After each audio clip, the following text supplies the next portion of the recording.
శ్రీ గురుభ్యో నమః. శ్రీమాత్రే నమః. అందరికీ నమస్కారం. చీకటిపడిన తర్వాత ఈ 6 పనులు చేయకూడదో ఈ వీడియోలో మనం తెలుసుకుందాం.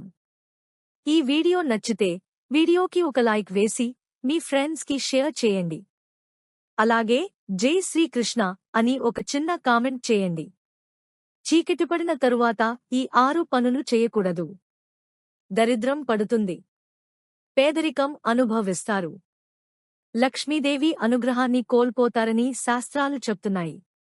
రాత్రిపూట మనం కొన్ని పనులు చేయకూడదని మన పెద్దలు, జ్యోతిష్య పండితులు, శాస్త్రాలు తెలిసినవారు చెబుతున్నారు. పెద్దలు చెప్పిన మాటలను పెడచెవిన పెట్టకూడదు. ముఖ్యంగా లక్ష్మీదేవి అనుగ్రహం పొందాలంటే రాత్రివేళ చేయకూడని పనులు ఉంటాయి. మరి చీకటిపడిన తరువాత చేయకూడని ఆ పనులు ఏమిటో ఇప్పుడు మనం వివరంగా తెలుసుకుందాము. మొదటగా జుట్టు విరబోసుకుని నిద్రించకూడదు. కొంతమంది మహిళలు రాత్రివేళల్లో జడ అల్లుకోకుండా అలా వదిలివేసి పడుకుంటారు. కాని ఇది చాలా అరిష్టమని పండితులు చెబుతున్నారు.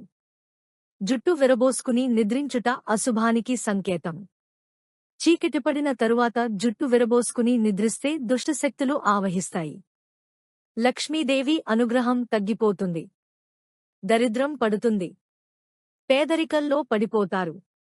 కనుక మహిళలు చీకటిపడిన తరువాత జుట్టు విరబోసుకుని నిద్రించవద్దు. అలాగే చీకటిపడిన తరువాత జుట్టు విరబోసుకుని తిరగకూడదు. చీకటిపడిన తరువాత పంచదార, ఉప్పు, పాలు, పెరుగు, పసుపుతో పాటు పుల్లటి ఆహారాన్ని దానం చేయకూడదు. చీకటిపడిన తరువాత వీటిని దానం చేస్తే ఆర్థిక ఇబ్బందుల్లో పడతారు. అంతేకాకుండా జీవితంలో అస్థిరత్వం ఏర్పడుతుంది. పేదరికంలో పడిపోతారు. రాత్రి సమయంలో గోళ్లు కత్తిరించడం, జుట్టును కత్తిరించడం లాంటివి చేయకూడదు. దరిద్రం పడుతుంది. లక్ష్మీదేవి ఆ ఇంట్లో నిలవదని పెద్దలు చెబుతున్నారు. ఇంటినైనా ఉదయం సమయంలోనే శుభ్రం చేయడం అనేది శుభప్రదమని వాస్తుశాస్త్రంలో ఉంది. చీకటిపడిన తర్వాత ఇల్లు అస్సలు ఊడ్చకూడదు. వీటివల్ల దరిద్రం పట్టుకుంటుందని వాస్తుశాస్త్రం చెబుతుంది. రాత్రివేళ ఇల్లు ఊడిస్తే లక్ష్మీదేవి ఇంట్లో ఉండదు. కుటుంబ సభ్యుల ఆరోగ్యము, శాంతి సంతోషానికి సంబంధించి సమస్యలు వస్తాయి. అలాగే చీకటిపడిన తర్వాత అంటే రాత్రివేళల్లో బట్టలు ఉతికిన ఆరబెట్టిన దరిద్రం పట్టుకుంటుందని వాస్తుశాస్త్రం వివరిస్తుంది. చీకటిపడిన తర్వాత దుస్తులను బహిరంగ ప్రదేశాలలో ఉతకకూడదు. రాత్రివేళ బట్టలను ఆరబెట్టడం వల్ల ఎనర్జీ తగ్గుతుంది.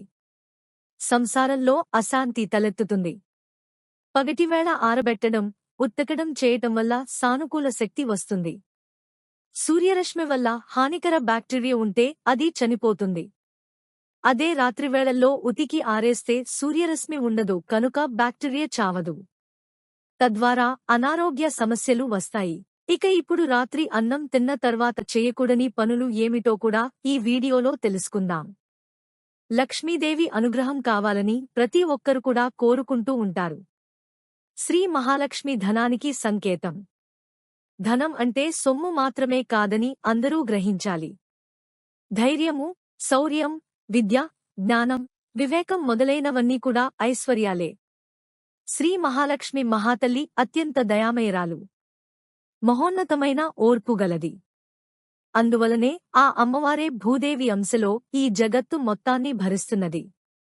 ఈ సృష్టిలో అత్యంత ఓర్పు, సహనం, శాంతం శ్రీమహాలక్ష్మికి మాత్రమే చెందుతాయి. ఈ సృష్టిలోని సర్వప్రాణికోటికి అన్నపూర్ణాదేవి స్వరూపంలో పోషణ శక్తిని ఇస్తున్నది. ఆ జగన్మాతయే సమస్త సంపదలకు మూలకారకురాలైన ఆ జగన్మాత ఈ సృష్టిలో సర్వమంగళ స్వరూపిణి.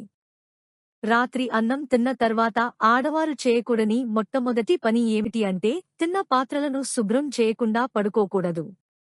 చాలామంది ఆడవారు రాత్రి అన్నం తిన్న తర్వాత ఆ పాత్రలను అలాగే వదిలేస్తారు. అలా వదిలి వేయడం వలన పాత్రలోకి బొద్దింకలు వచ్చి చేరుతాయి. దరిద్రం చుట్టుకుంటుందని పెద్దలు చెప్తూ ఉన్నారు. ఎందుకంటే అన్నం సాక్షాత్తు పరబ్రహ్మ స్వరూపం. అన్నం అంటే అన్నపూర్ణాదేవి అన్నాన్ని అమ్మవారే మనకు ప్రసాదించారు. అటువంటి అన్నాన్ని మనం చాలా గౌరవప్రదంగా చూసుకోవాలి. అన్నం వండిన పాత్రల దగ్గర నుండి అన్నం తిన్న పాత్రల వరకు అన్నిటినీ మనం గౌరవప్రదంగా చూసుకోవాల్సిందే. రాత్రి అన్నం తిన్న తర్వాత చాలామందికి ఉన్న చెడ్డ అలవాటు ఏమిటి అంటే ఆ పాత్రలను తోముకుండా అలా సింక్లోనే వదిలేస్తూ ఉంటారు. కాని ఆడవారు అలా రాత్రి తిన్న ఎంగిలి పాత్రలను కడగకుండా ఉంచేస్తే దరిద్రం చుట్టుకుంటుంది. కనుక ఆడవారు ఆ ఎంగిలి పాత్రలను ఖచ్చితంగా రాత్రి పడుకునే ముందే శుభ్రం చేసుకోవాలి. ఇలా చేయకపోతే దరిద్రదేవత మీ ఇంట్లో తిష్ట వేసుకుని కూర్చుంటుంది.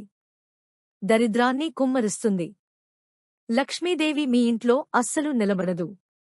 అంట్లు తోమన్నాం కదా అని పూర్తిగా అన్నం ఖాళీ చేసేసి తోమకూడదు. కొద్దిగా అన్నాన్ని చిన్న బౌల్లోకి తీసి ఉంచాలి. ఎందుకంటే రాత్రివేళ పితృదేవతలు ఇంటికి వస్తారు.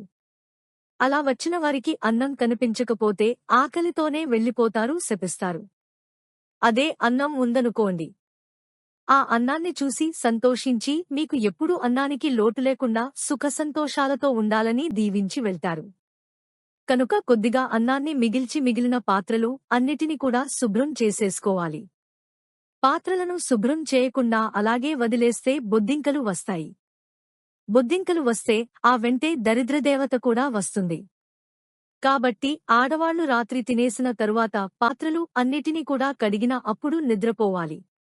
అలాగే రాత్రి అన్నం తిన్న తర్వాత ఆడవారు చేయకూడని రెండవ పని ఏమిటి అంటే గ్యాస్ పొయ్యి శుభ్రం చేయకుండా పడుకోకూడదు.